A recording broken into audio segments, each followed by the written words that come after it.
In the decades since SpaceX established its presence on the Texas coastline, Elon Musk's company has created thousands of jobs near the Mexican border, launched rockets, and built new homes centered around an area known as Starbase. Now, SpaceX wants to have Starbase officially recognized as a city. On December 12th, Musk's company sent a letter to local officials requesting an election to incorporate the area they call Starbase, the South Texas site where SpaceX builds and launches its massive Starship rockets, into a municipality. According to the company, residents of the area known as Starbase have submitted a petition. This region is located at the southern tip of Texas at Boca Chica Beach near the Mexican border. Earlier this year, Musk announced plans to relocate the headquarters of both SpaceX and his social media company X from California to Texas. To continue growing the workforce necessary to rapidly develop and manufacture Starship, we need the ability to grow Starbase as a community. This is why we are requesting that Cameron County call an election to enable the incorporation of Starbase as the newest city in the Rio Grande Valley, Kathy Luters, the GM of Starbase, wrote in a letter to the county. In response, Judge Eddie Trevino Jr., the top elected official of the county, stated that SpaceX's petition, submitted earlier this week, has officially initiated the process of becoming a city. Our legal and elections administrations will review the petition, see whether or not it complied with all the statutory requirements, and we'll go from there, Trevino said. He didn't offer a timetable. But if the process moves forward, Trevino said the county elections department would next create the jurisdiction to decide who gets to vote and then plan a vote. Neither SpaceX nor local officials have said how many people live in the area who would become Starbase residents. More than 3,400 full-time SpaceX employees and contractors work at the Starbase site, according to a local impact study issued by Trevino earlier this year. The journey to transform Boca Chica into Starbase began in 2014 when Elon Musk announced it as the launch site for SpaceX's Starship program. This decision brought the remote border town into the spotlight, drawing interest from businesses and investors. Construction commenced in 2015, reshaping the area into a bustling spaceport that later became the centerpiece of SpaceX's ambitious Mars colonization efforts. By 2020, Starbase was fully equipped with manufacturing facilities, launch pads, and critical infrastructure for Starship development. Since then, Starbase has hosted several historic milestones, including the first successful high-altitude landing of Starship in 2021, an orbital launch attempt in 2022, and multiple integrated tests from 2023 to 2024. Its prominence peaked in December of 2023 when Elon Musk declared that Starbase was the official headquarters of SpaceX, relocating the company's operations from California to Texas. Texas Gov. Greg Abbott celebrated the announcement, highlighting the state's pride in becoming SpaceX's headquarters. So, what changes might occur as Starbase becomes a city? Robert Greer, an associate professor of the Bush School of Government and Public Service at Texas A&M, has studied how cities incorporate, saying that a city would need to create its own charter, provide services, create local ordinances, and levy taxes. It could also shift the tax burden on residences or businesses. If you create your own city, and it's a relatively small area now, you have kind of your own control over that area, Greer said. SpaceX officials have said making Starbase a city is necessary to keep growing the area's workforce and company's development. Incorporating Starbase will streamline the processes required to build the amenities necessary to make the area a world-class place to live for the hundreds already calling it home, as well as for prospective workers eager to help build humanity's future in space. Kathy Luters wrote in a letter to the county this week. The incorporation of Starbase would bring economic and political benefits. Currently employing 3,400 workers, achieving city status could attract more investments, create additional job opportunities, and enhance public services. Similar to the economic revitalization witnessed in Doncaster, UK after gaining city status, Starbase could evolve into an aerospace innovation hub, drawing technology companies and investors eager to collaborate with SpaceX. Elon's vision for Starbase extends far beyond economic growth. With SpaceX's HQs relocated to the area, Starbase could gain greater political influence at state and national levels, possibly unlocking more government funding for technological advancements. As Musk and other investors continue to pour resources into the region, Starbase is poised to become a global leader in space exploration, paving the way for a prosperous and innovative future. However, this transition won't be without challenges. Turning Starbase into a new Texas city with its own government isn't going to happen overnight, and numerous questions remain, including whether residents will truly reap the benefits promised by SpaceX. In reality, the idea is already facing resistance from local activists who have raised concerns about SpaceX's environmental footprint. Recently, SpaceX faced a lawsuit from Save RGV, a nonprofit, alleging that the company was dumping polluted water into a nearby bay. SpaceX responded by stating that a state review found no environmental risks and dismissed the lawsuits as frivolous.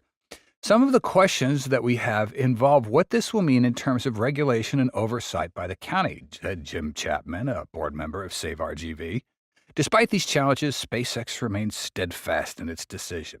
The SpaceX gate has been completely removed, paving the way for a brand new structure that signals the future of a new city. This move also underscores Elon's departure from California, a state that may have long lost the advantages of being the United States' biggest commercial and economic hub. SpaceX used to have close contact with California, given that the company was first headquartered in a warehouse in El Segundo, California. Later, in 2008, they moved to Hawthorne, where they designed and built their reusable rockets and spacecraft. In the nearly 20 years there, SpaceX has inherited and advanced the remaining legacy of the aerospace industry in California, as SpaceX's CEO Elon shared.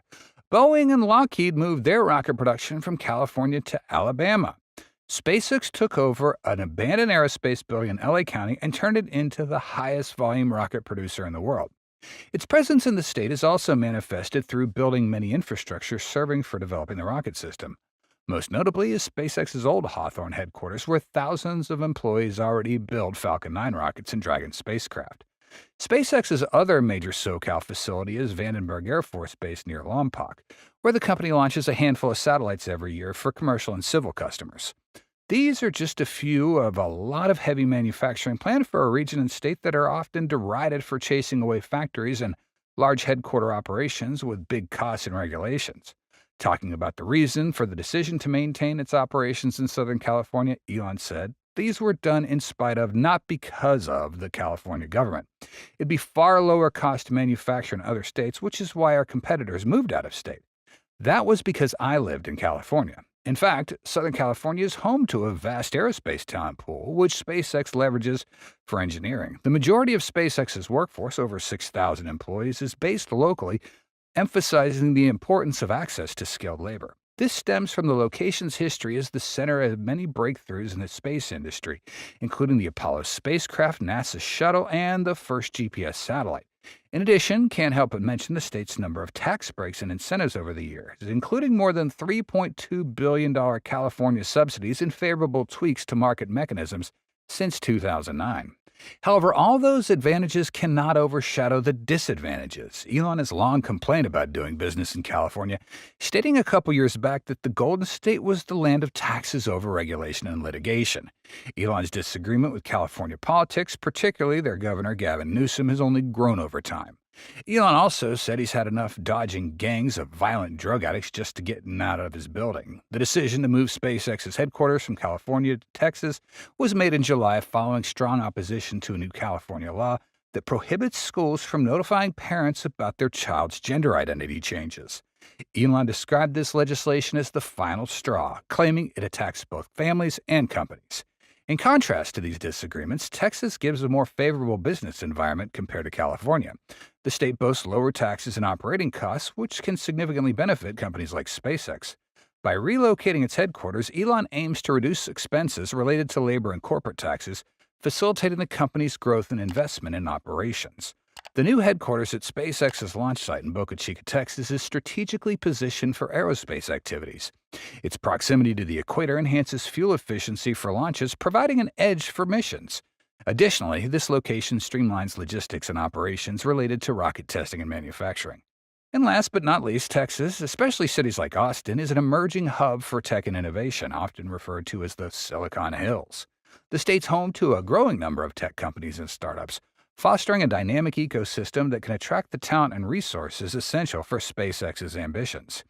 Indeed, Elon has steadily cemented his influence in Texas, weaving a network of businesses that span across the Lone Star State.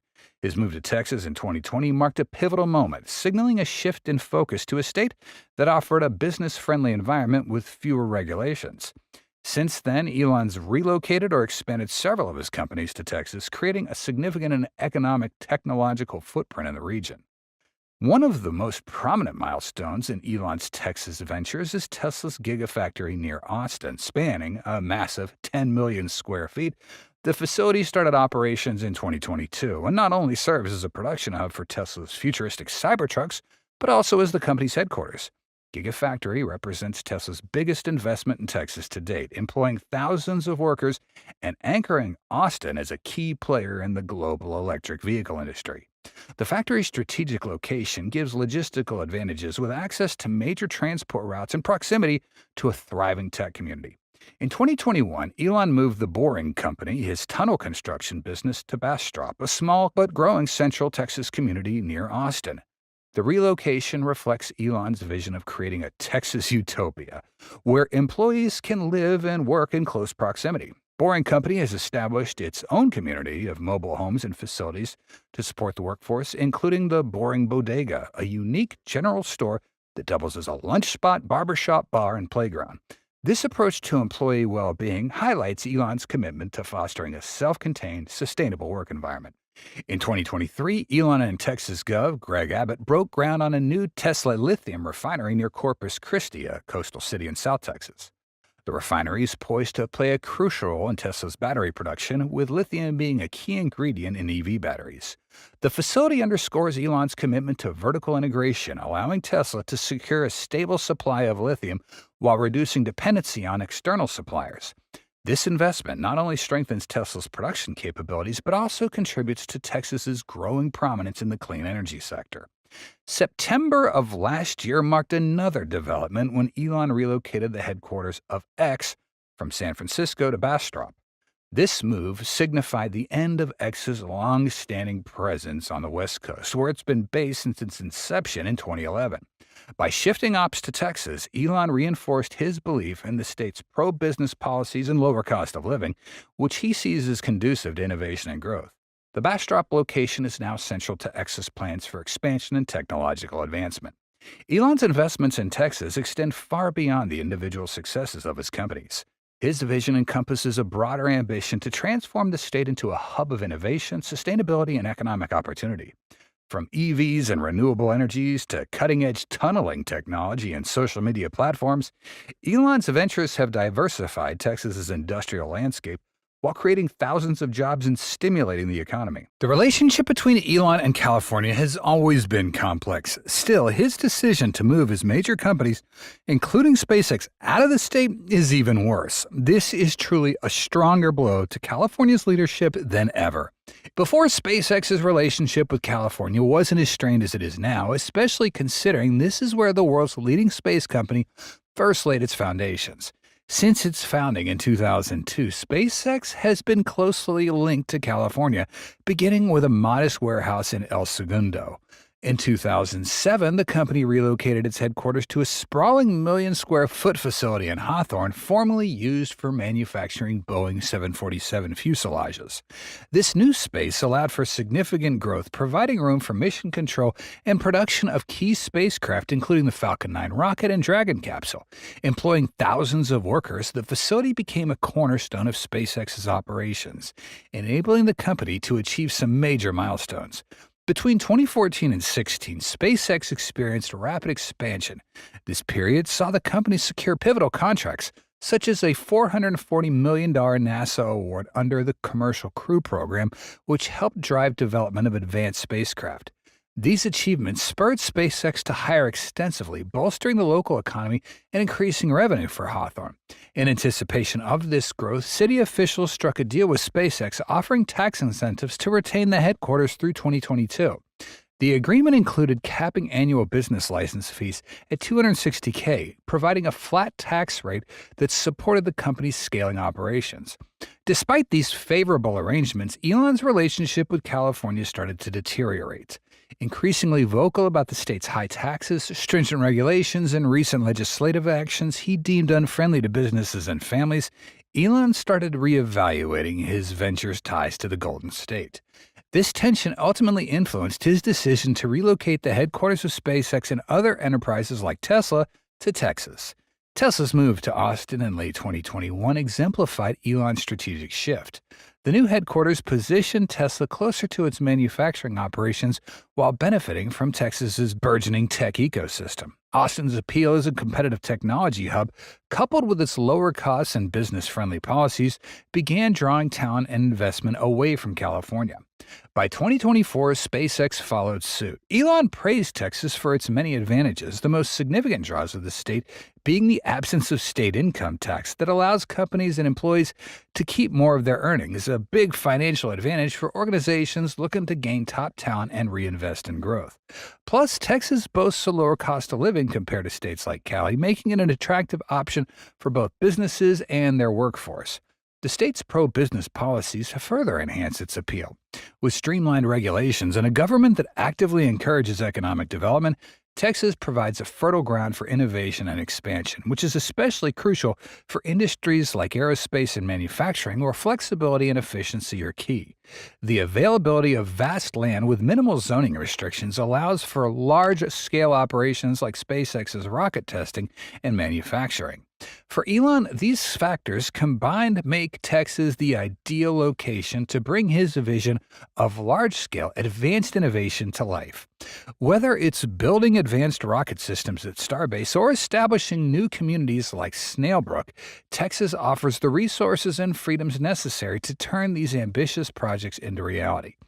Elon's decision to relocate much of his business operations from California to Texas was driven not only by economic and logistical considerations, but also political motivations. Over the years, Elon's political stance has shifted toward Republican ideals, culminating in his support for Donald Trump in the recent election.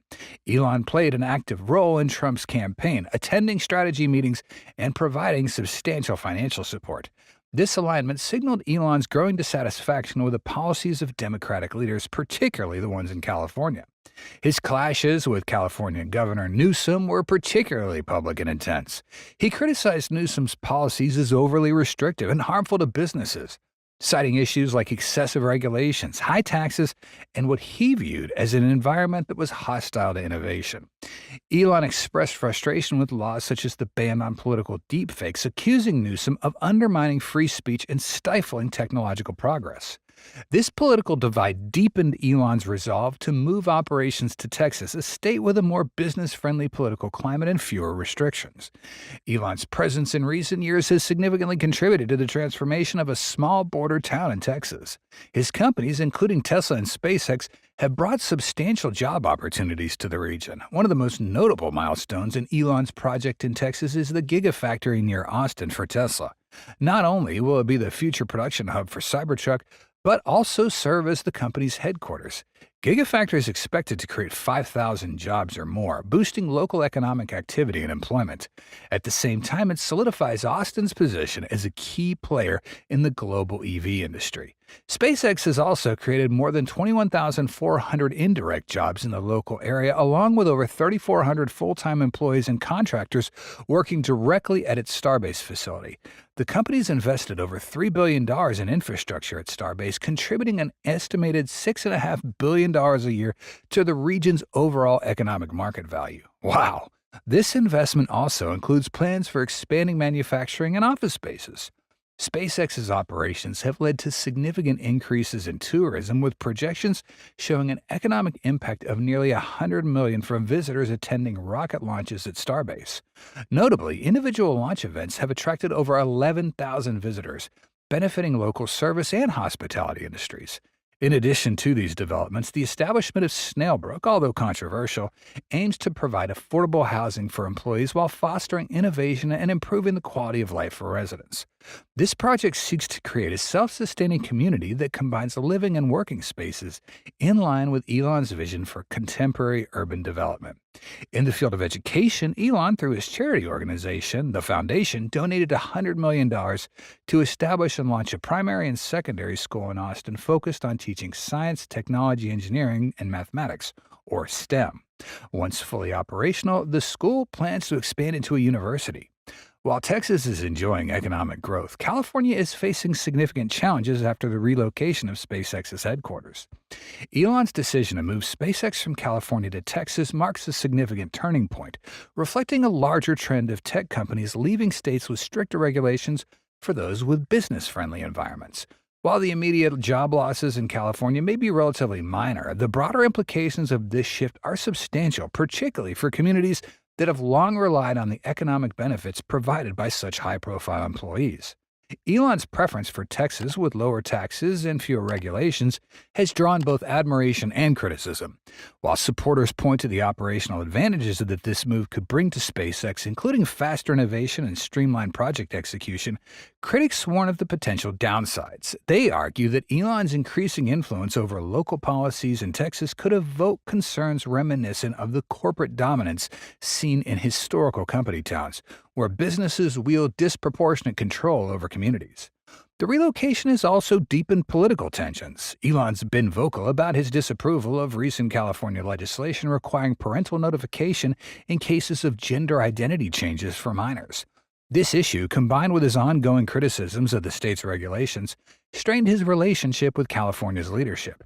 The move not only reflects Elon's broader dissatisfaction with California's political and economic environment, but also highlights his alignment with Texas's more business-oriented approach. For California, the departure of SpaceX is part of a pattern that started in 2020 when Tesla's Fremont factory faced a mandated closure due to COVID-19 restrictions. Frustrated by what he saw as excessive regulatory interference, Elon announced Tesla's headquarters would relocate to Texas. This was soon followed by other ventures like the Boring Company, which is now developing Hyperloop Plaza near Austin, a futuristic employee-focused community called Snailbrook. Elon cited California's rising crime rates, deteriorating living conditions near X's San Fran headquarters, and the contentious parental notification law as key factors in his decision to leave the state. Despite skepticism about the long-term sustainability of these moves, Elon's actions reflect a growing trend among companies seeking environments prioritizing lower costs and less regulations. Texas has emerged as a prime destination, offering these advantages and actively courting businesses like SpaceX, Tesla, and the Boring Company. California's leadership, however, remains optimistic. Governor Newsom responded to Tesla's departure, expressed confidence in the state's ability to continue attracting and fostering innovation. "I'm not worried about Elon leaving anytime soon," Newsom said. "This is likely because even though SpaceX made the decision to relocate to Texas, its operations still have a presence in California. Hawthorne manufacturing facilities and West Coast launch ops at Vandenberg Space Force Base remain integral to its overall strategy. These enduring ties ensure that SpaceX will continue to operate within California's regulatory and tax framework, even as its leadership shifts focus to the more accommodating climate of Texas. So, why hasn't SpaceX moved its manufacturing operations from Hawthorne to Texas? SpaceX's Hawthorne facility benefits from its proximity to Los Angeles, a region rich in aerospace engineering expertise. The area hosts a dense concentration of skilled professionals with experience at industry giants like Northrop Grumman and Lockheed Martin. These workers bring critical knowledge and capabilities necessary for SpaceX's ambitious projects, including developing advanced rockets and spacecraft. Meanwhile, Texas, particularly Austin, has become a burgeoning tech hub with a growing pool of aerospace and engineering talent. By maintaining operations in both states, SpaceX can tap into two distinct talent ecosystems, offering flexibility to employees and attracting a broader range of professionals. For employees, this dual location approach offers choice. Those seeking relief from California's high housing costs and taxes can go to Texas, where the cost of living is lower and the business environment's more accommodating. Conversely, employees who prefer SoCal's lifestyle can stay in Hawthorne, ensuring job satisfaction across a diverse workforce. Operating in California and Texas both allows SpaceX to create a unique company culture that combines Silicon Valley's innovative-driven ethos with the entrepreneurial spirit of Texas. This blend fosters creativity, resilience, and adaptability, which appeals to a wide array of employees and stakeholders.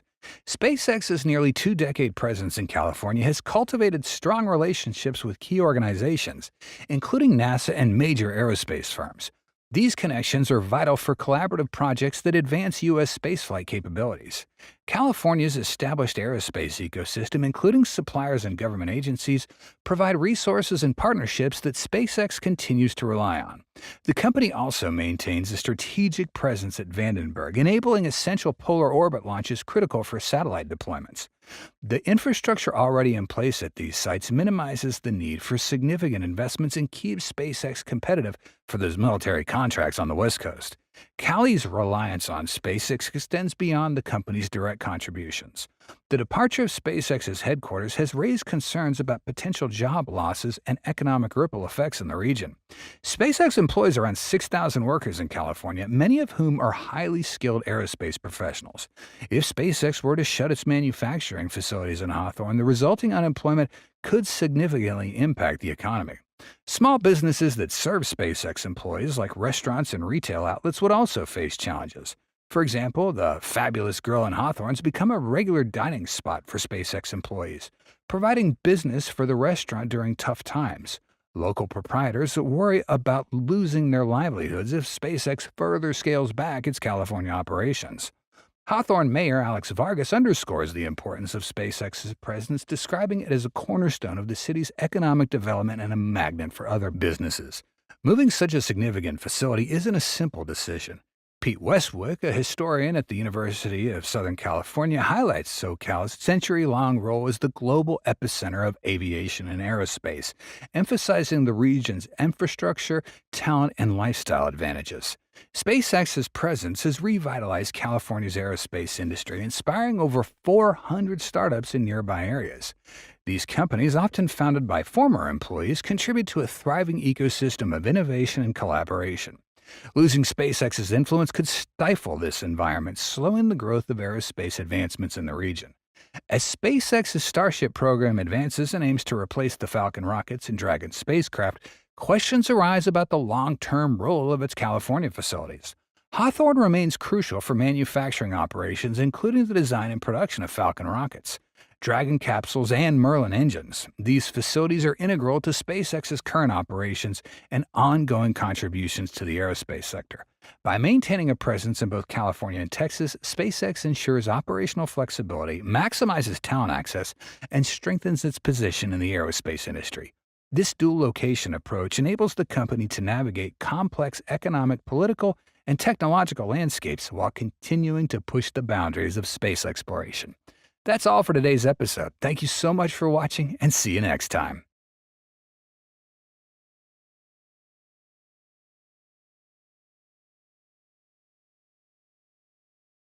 Starship test flight looks like it has been pushed about 3 or 4 days. That's the latest info shared by Elon Musk January 8th, indicating we won't be seeing Starship take off this week. However, despite this delay, SpaceX continues to actively prepare all aspects to ensure the completion of important objectives for the upcoming flight. During a live stream on X on Tuesday, Elon said that the Starship 7 launch would be delayed 3 or 4 days, noting that it would be now probably set for sometime next week. The update comes as SpaceX was originally aiming for a Starship launch for its 7th flight Friday after the company launched the craft for the 6th time in November, and as the company aims to significantly increase their launches this year. SpaceX has been holding a backup window for the launch running through January 16th, so we could see it rescheduled for any time between Monday and Thursday of next week.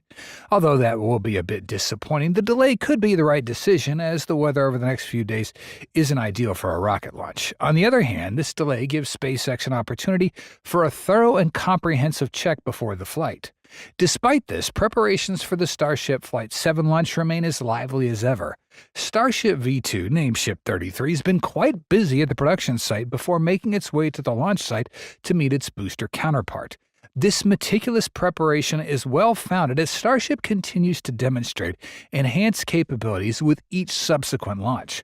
Previously, our primary concern was whether Starship could successfully land intact.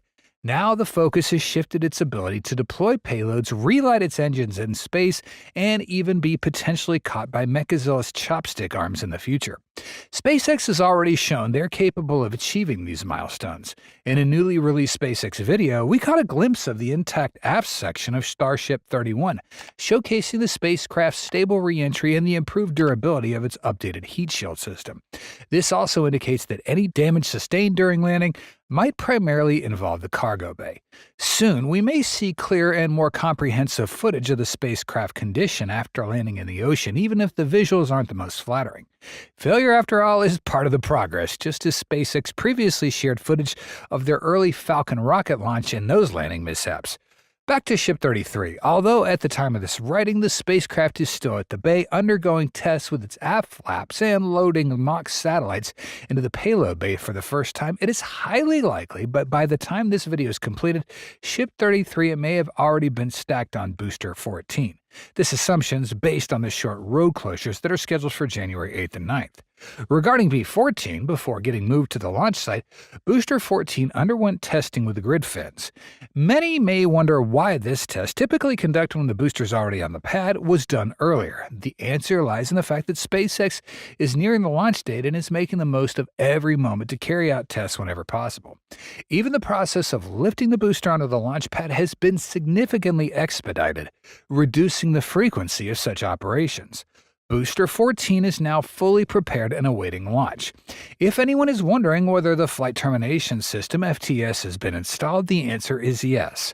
Similar to Ship 33, Booster 14 had the FTS installed 2 days ago, even before Stage 2 of Starship. These explosives are a regulatory requirement for all rockets, enabling ground teams to destroy the vehicle in the event of an anomaly. Additionally, Booster 14 has had its hot stage ring reinstalled after being removed for inspection January 7th. This is likely the final check for this component. If you need further proof that this booster won't be leaving the OLM without Raptor propulsion, here it is, the removal of the alignment pins. These pins play a crucial role during the final moments of a chopstick lift, guiding the booster into place and helping to prevent damage to the Raptors, a problem observed during earlier lifts. The removal of these alignment pins has consistently been a clear indication that the booster will only leave the pad under the thrust of its 33 Raptor engines. Next, the following preparations are also crucial for the rocket launch, particularly concerning the ground support infrastructure at the launch site. Starting with the Orbital Launch Mount, or OLM as we've been calling it, and its immediate surroundings, work on the mount remained relatively steady before the arrival of any vehicles. Overall, the OLM appears well refurbished, partially painted and ready to support a launch. The chopsticks, an integral part of the launch and recovery system, are a major focus for the upcoming flight, especially since SpaceX plans to attempt a booster catch if conditions permit. Seeing the chopsticks idle and seemingly ready without requiring much attention is certainly a positive indicator. As usual, a series of final inspections will be conducted in the coming days, but for now, the setup looks promising. True to expectations, inspections and minor adjustments were carried out on the chopsticks on the last day of the year, with workers seen atop the mechanism. Meanwhile, the reinforced booster quick disconnect (BQD) cover also stands ready to support the booster's return to the pad. The BQD's undergone significant improvements over the last couple weeks as SpaceX appears to address earlier concerns about its ability to adequately protect the sensitive quick disconnect hardware. Previous updates included replacing several ground support systems equipment GSSE pipes on the QD. With these refinements in place, it seems that SpaceX has resolved the issues in preparation for Flight 7. Looking back overall, we can see that the pre-flight preparation for Flight 7 appear to be more dynamic than any previous flights. This signifies a significant turning point in the development of the Starship program and accompanied by many bold objectives. Alongside the objectives are new upgrades for the Starship and Starship Flight 7. For starters, this mission will feature the first Block 2 Starship upper stage tail number S-33. From the outside, the biggest visual difference between this ship and its predecessors is the smaller forward flaps, which are also higher up on the rocket. SpaceX said it did this in order to reduce the flap's exposure to reentry heating, simplifying the underlying mechanisms and protective tiling. Redesigns to the propulsion system, including a 25% increase in propellant volume, the vacuum jacketing of feed lines, a new fuel feed line system for the vehicle's Raptor vacuum engines, and an improved propulsion avionics module controlling vehicle valves and reading sensors, all add additional vehicle performance and the ability to fly longer missions, SpaceX wrote. Other internal upgrades to the ship include a complete redesign of the vehicle's avionics, which include a more powerful flight computer, integrated antennas, which combines Starlink, the global navigation satellite system, and backup RF communications functions into each unit, redesigned inertial navigation and star tracking sensors, integrated smart batteries and power units that distribute data, and 2.7 megawatts of power across the ship to 21 high-voltage actuators, and an increase to more than 30 vehicle cameras, giving engineers insight into hardware performance across the vehicle during flight.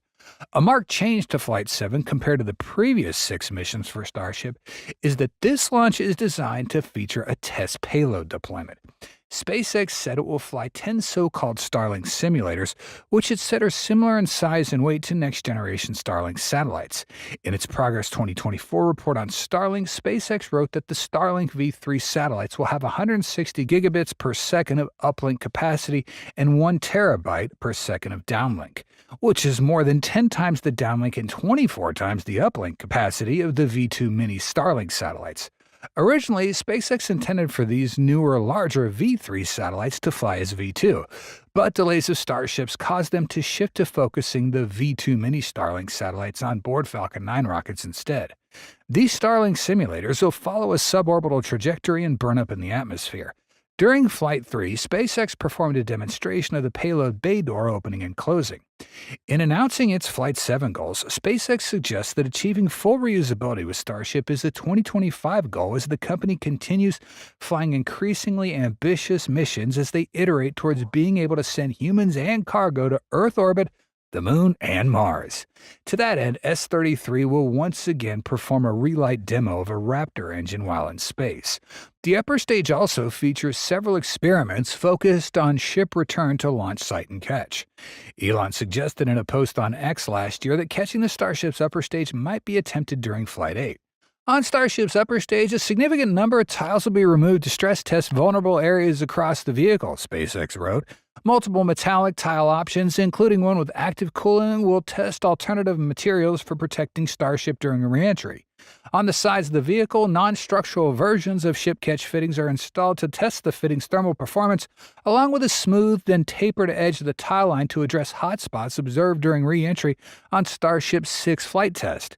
SpaceX said it took precautions to increase the likelihood that it will be able to proceed with a catch attempt of the Super Heavy booster as well. It acknowledged that the damaged sensors prevented proceeding with the catch during Flight 6 and referred to hardware upgrades to the Mechazilla launch and catch tower to prevent a repeat. Additionally, SpaceX will use a Raptor on the Super Heavy booster B-14, which first flew on Flight 5 in October last year. In a response to an X user, Elon seemed to confirm that the engine was serial number 314, which featured the pi symbol around the number on its nozzle. The path to reuse is important not only for SpaceX's ambitions for Starship, but also NASA and the Artemis program. Starship was tapped by the Human Landing System program to perform landing duties during the Artemis 3 and 4 missions to the Moon. In order to achieve that, SpaceX will send a tanker version of Starship into low Earth orbit, where it'll be filled over the course of more than a dozen launches and propellant transfers. A demo campaign of this method is expected to start this spring and continue through the summer. SpaceX needs to perform an uncrewed landing demo and ascent from the Moon's surface prior to supporting crew members on board. That uncrewed demo is also expected in 2025 ahead of the launch of Artemis 3 in mid-2027. Hopefully, good things will continue to come SpaceX's way, paving the path for Starship's future development. Now, let's take a moment at the end of the video to reflect on what Starship has gone through so far, helping us appreciate just how valuable the current progress truly is. The first test flight in April 2023 left many in awe, not only for the power of Starship 24 and Booster 7, but also for the damage they caused to the launch pad due to the immense thrust from 33 engines. The result of that test was a massive fireball in the sky, leaving behind a sense of regret and lessons learned. The second test flight of Starship, which also marked the second flight in 2023, happened in November. This time, SpaceX successfully launched their rocket without causing damage to the launch pad, thanks to the installation of a steel heat plate and water deluge system. Additionally, SpaceX introduced a new system to aid in stage separation known as hot staging, which performed its role excellently. However, in the end, Starship 25 and Booster 9 were destroyed. Moving into 2024, Starship began the year with Flight 3 March 14th, featuring Ship 28 and Booster 10. This flight had an impressive start with no engines failing during ascent and a demonstration of propellant transfer by Ship 28 during the coast phase. Booster 10 was lost shortly after completing its boost-back burn and nearly finishing its landing burn over the Gulf of Mexico.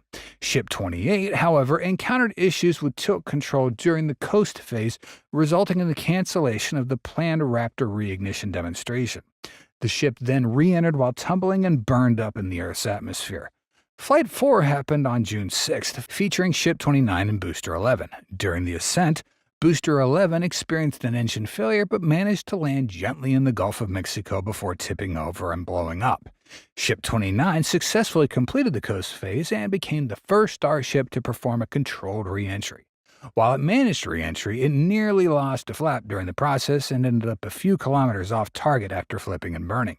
Next was Flight 5 on October 13th, where SpaceX aimed to catch a booster. This flight featured Ship 30 and Booster 12. Once again, the ascent phase was flawless, with Booster 12 returning to the launch site.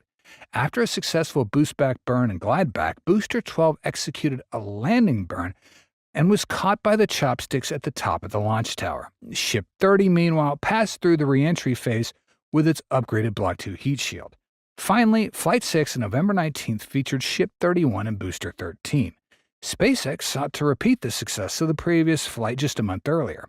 However, despite a successful ascent, Booster 13 was not caught, instead fell into the Gulf of Mexico. Ship 31, though, successfully re-entered and landed on target in the Indian Ocean. Through these test flights, SpaceX has learned an incredible amount. These lessons have been incorporated into the design of Block 2, a significantly more advanced version of Starship, which is set to fly on Flight 7. With its sleek and smooth exterior and the accomplishment of 6 powerful test flights, Starship has captured our attention. However, few truly know what the interior of Starship looks like or how SpaceX plans to design it to prepare for future exploration missions. Although Starship has only completed 6 flights, it's already undergone thousands of upgrades ranging from technical advancements to software and design refinements.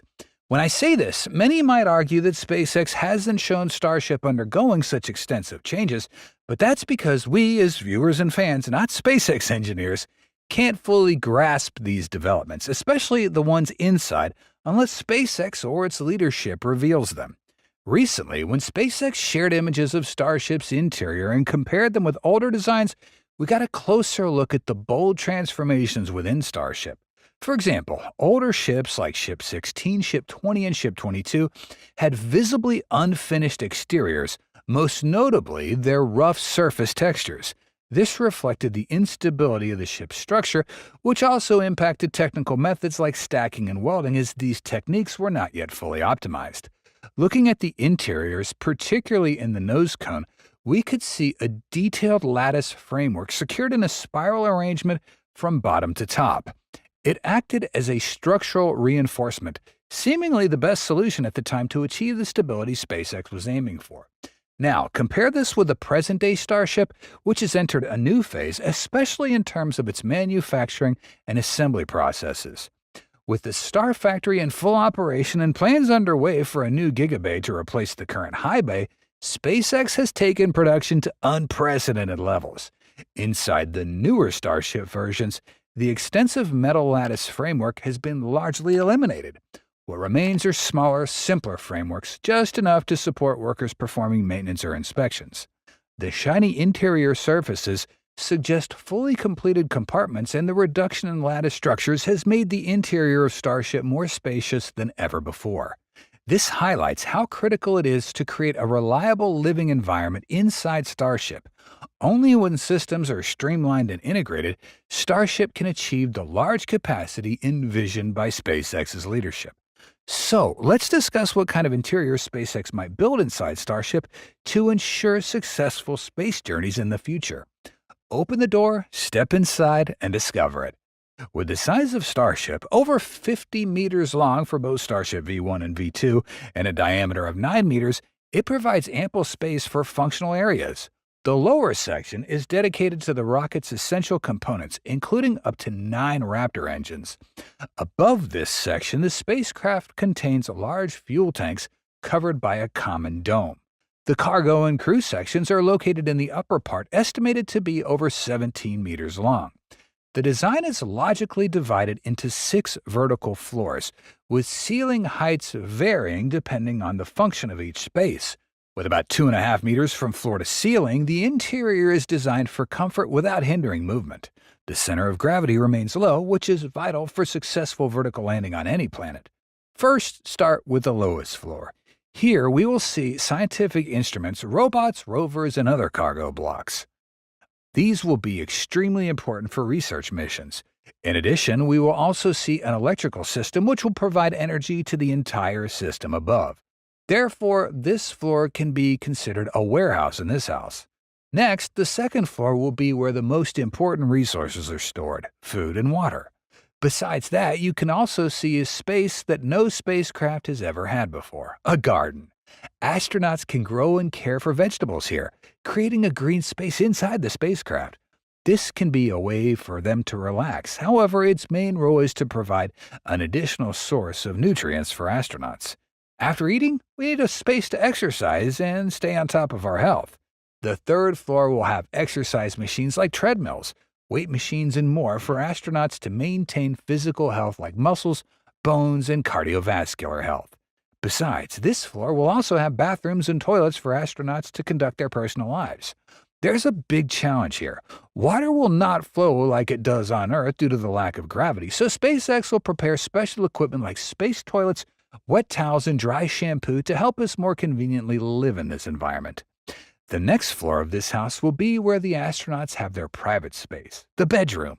It'll be divided into small rooms with a bed inside. Each crew member may have their own sleeping pod similar to the capsule hotels in Japan. The room size will be large and comfortable enough for astronauts to get a good night's sleep after working a long day.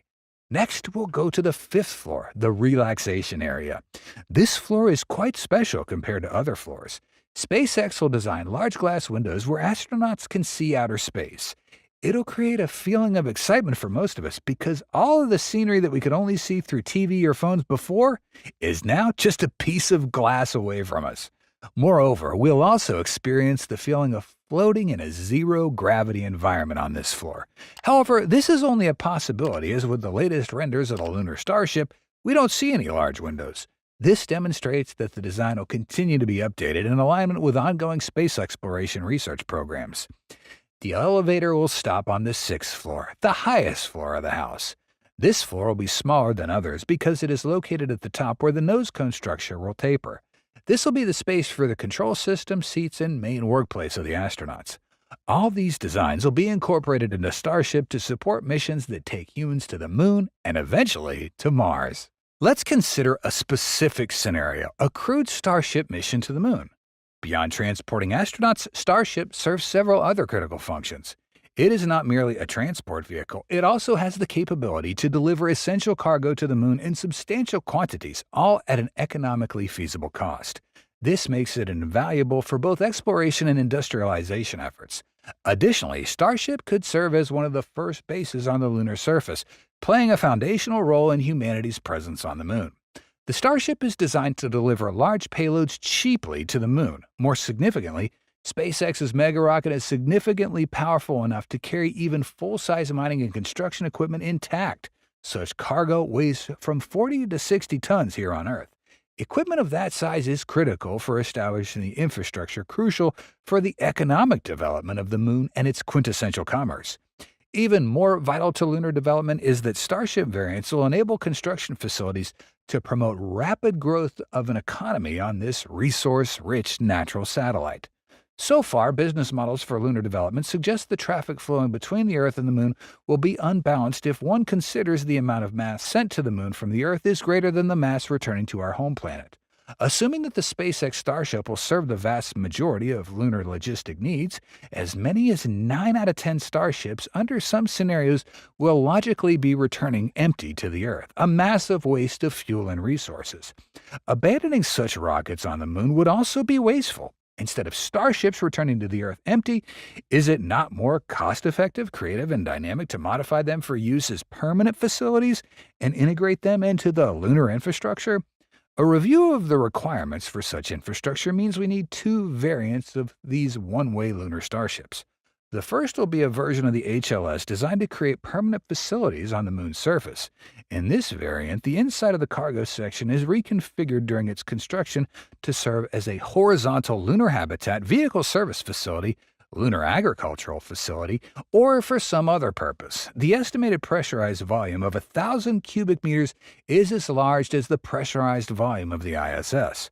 Once on the Moon and after the cargo's been unloaded, the cargo section can be separated from the tankage section of the HLS Starship by a mobile crane brought to the Moon on an earlier flight.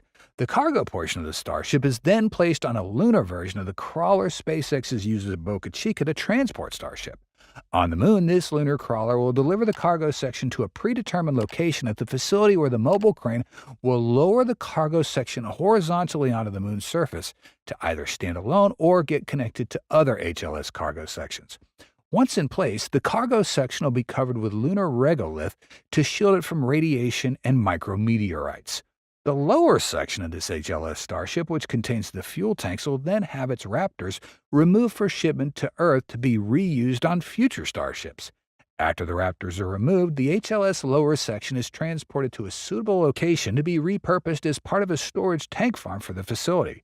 Once in the desired location, this HLS lower section is either placed horizontally and covered with regolith to insulate the fuel tanks from the sun or remains upright.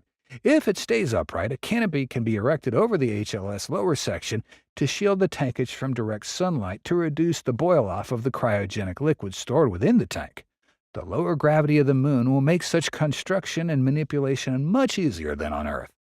In this way, instead of wasting these surplus lunar starships, they're put to productive use to create habitats, lunar farms, or other components of a successful infrastructure. The second variant of the one-way lunar Starship is based on the tanker variant designed to service the fuel depots in Earth orbit. Lunar facilities will need a large mass of volatiles to support their operations, especially if those include agriculture or industrial activities. The primary volatiles required are hydrogen, methane, nitrogen, and water. Hydrogen is used for fuel or to produce water through a combination with oxygen that's generated from the lunar regolith. Methane is used for fuel serving the starships that return to Earth. Nitrogen is as fundamental to agriculture on the Moon as it is on Earth and also has many industrial applications.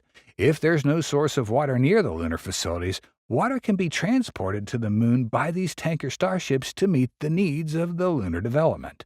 The lunar variant of the tanker Starship will be modified to make the one-way trip by removing the heat shield tiles and steering fins, reducing its launch mass. This choice also increases the potential payload delivered to the lunar surface. Once on the Moon, the tanker Starship and its payload of volatiles will be integrated into the lunar facility's tank farm. Once transferred to the tank farm, the Starship's Raptor engines and any unnecessary flight control systems would be removed for eventual return to Earth and used on future Starship missions.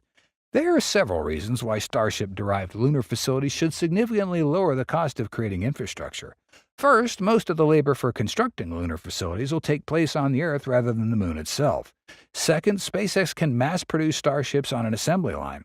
Therefore, the costs of the one-way starships will be in all probability far lower than the other options for building on the Moon. Finally, the Starship-based components, the building blocks of lunar facilities, could be fully outfitted and tested on Earth before launch, making them available for occupation by astronauts or used as storage tanks within days after delivery on the Moon. It follows that lunar facilities constructed from Starship spacecraft could generate additional revenue for SpaceX. One approach would be for the rocket company to rapidly recover the costs of their construction by selling the facilities to commercial companies or governments. Another option is that SpaceX would retain ownership of the lunar facilities yet lease it to customers, thereby creating an ongoing revenue stream with SpaceX operating as a lunar landlord. In yet another approach, the company retains ownership of the Starship-derived storage tanks and simply charges for the volatiles used on a per-kilo basis. Moreover, SpaceX could conceivably partner with other corporations in joint ownership of some of the lunar facilities it created. Most likely, SpaceX will employ a combination of these revenue strategies based on the needs of the market for lunar facilities. This proposed strategy for using surplus starships as infrastructure will make full use of the potential of the Starship both as a transport system and for the rapid creation of infrastructure. The use of Starship to create facilities on the Moon will put lunar commerce on the fast track and accelerate the emergence of a lunar economy. The facilities Starship creates by repurposing surplus spacecraft will save years of labor in the early infrastructure and industrialization of the Moon.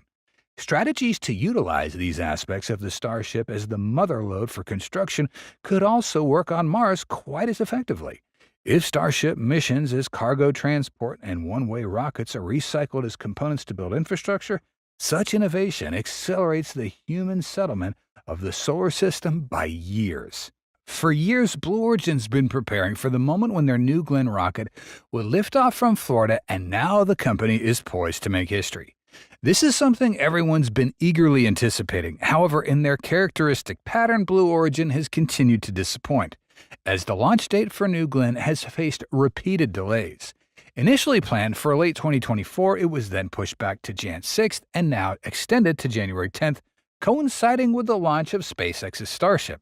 So what exactly is going on with Blue Origin's New Glenn? Could the decision to launch on the same day as Starship be a deliberate move to overshadow SpaceX's Starship? It seemed that New Glenn might finally launch on January 6th as a New Year's gift, but alas, Blue Origin's once again postponed the date, first to January 8th, then the 10th.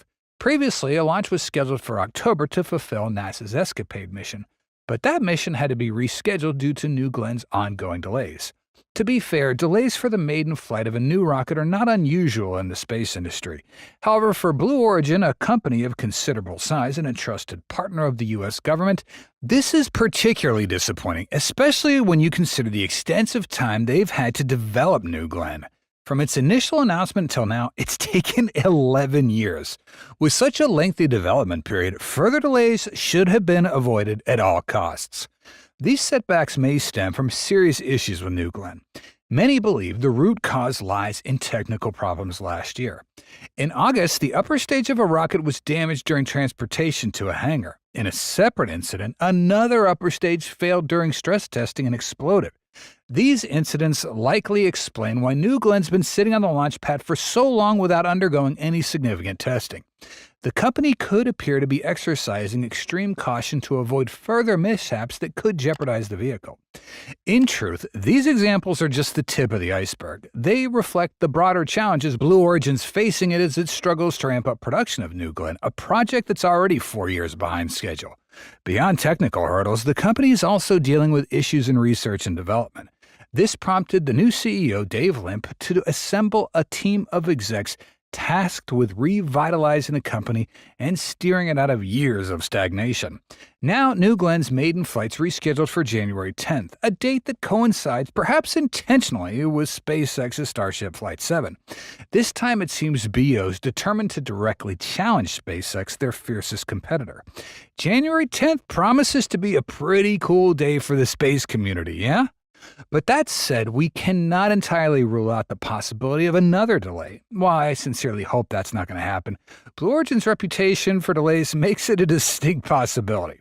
Let's hope they stick with the schedule this time. At the very least, it's going to set the stage for one of the most intense rivalries in space history between these two industry titans. So, what was special about New Glenn's first flight? Blue Origin formally announced the development of New Glenn in 2016, positioning it as a rocket designed to outperform SpaceX's Falcon 9.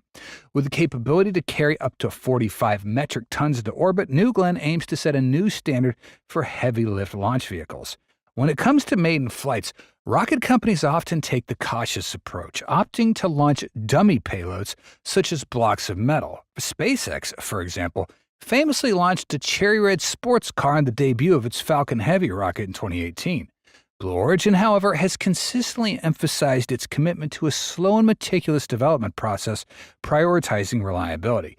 This approach is summed up by the company's mascot, a tortoise, symbolizing the mantra from the classic fable, "Slow and steady wins the race."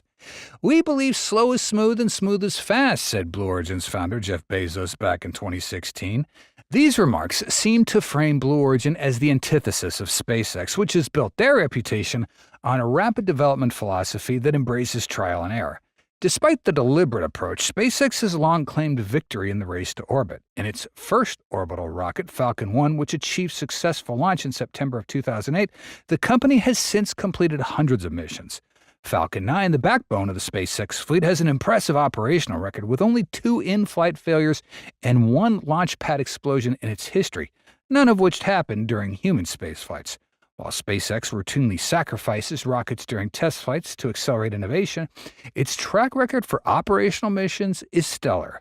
In contrast, Blue Origin's been primarily known for its space tourism efforts. The suborbital New Shepard rocket launched paying customers and celebs on brief trips to the edge of space. While New Shepard's not powerful enough to get satellites to orbit, it's done over 20 flights with just one uncrewed mission failure.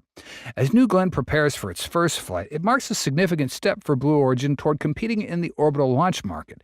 Meanwhile, the rivalry between SpaceX's founder and CEO Elon Musk continues to attract attention. Despite their well-documented sparring, Elon offered words of encouragement for New Glenn's debut, posting Godspeed on the X platform back on December 27th.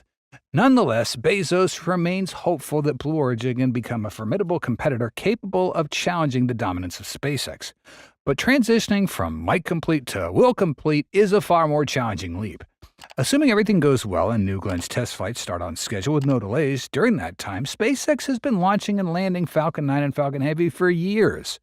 The value of flight data gathered from such numerous launches and landings for SpaceX can't be overstated, as it helps refine the systems and operational process of the Falcon 9 line while also fine-tuning the design of Starship.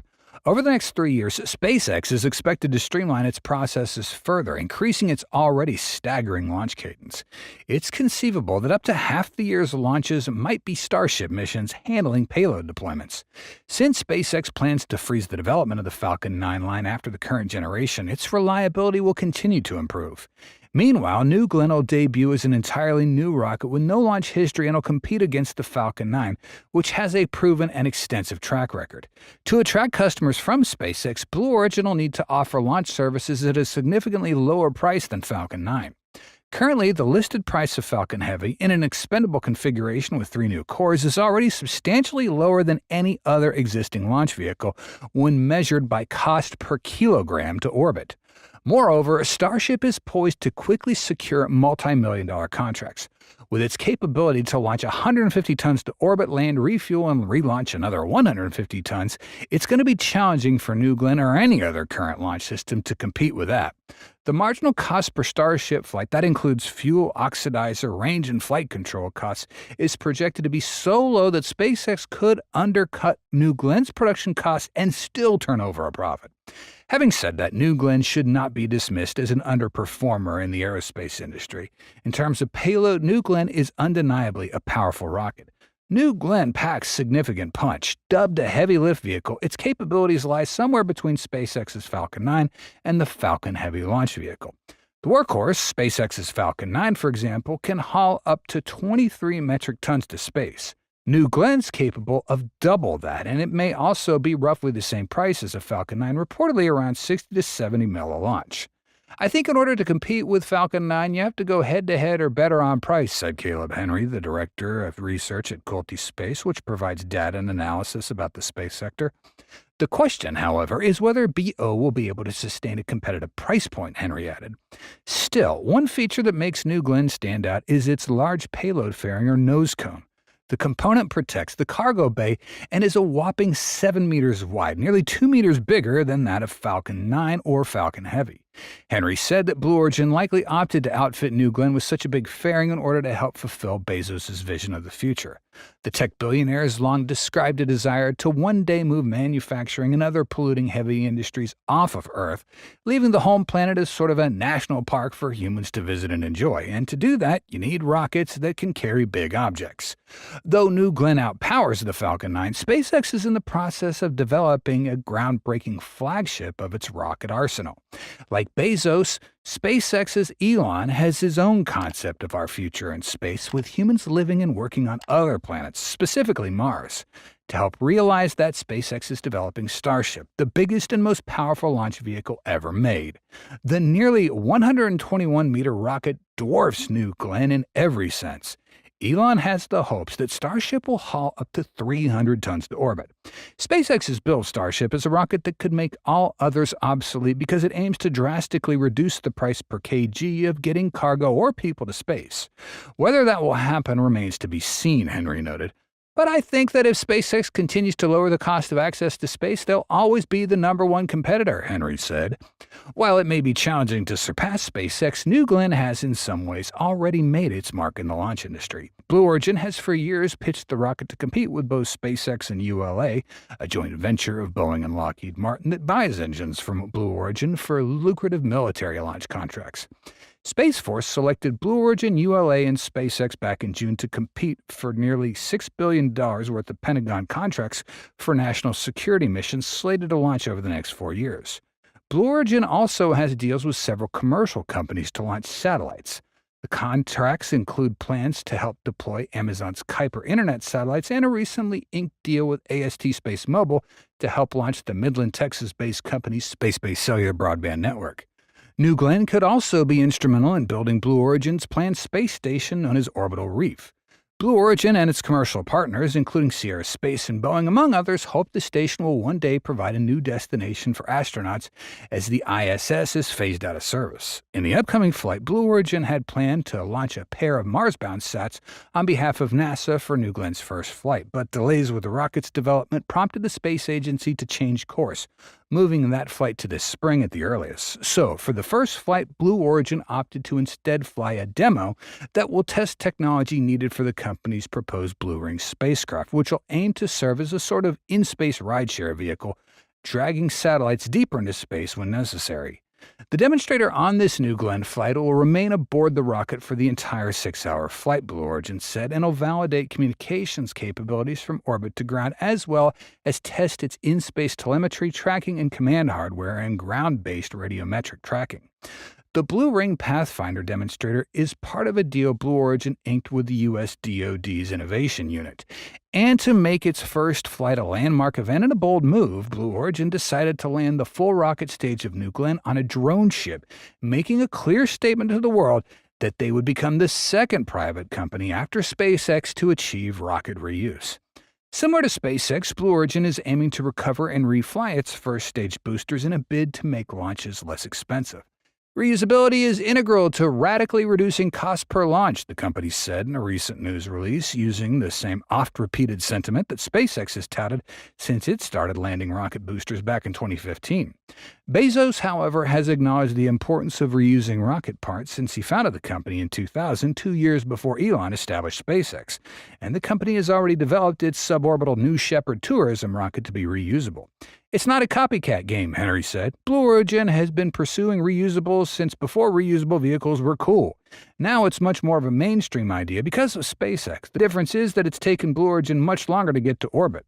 If successful, returning New Glenn's booster for a safe landing will be a stunning feat. After expending most of its fuel to propel the rocket's upper stage to space, the first stage booster will need to make a clean separation. The booster must then maneuver with pinpoint guidance and reignite its engines with precision timing to avoid crashing into the ocean or the Jacqueline recovery platform. And that's all for today.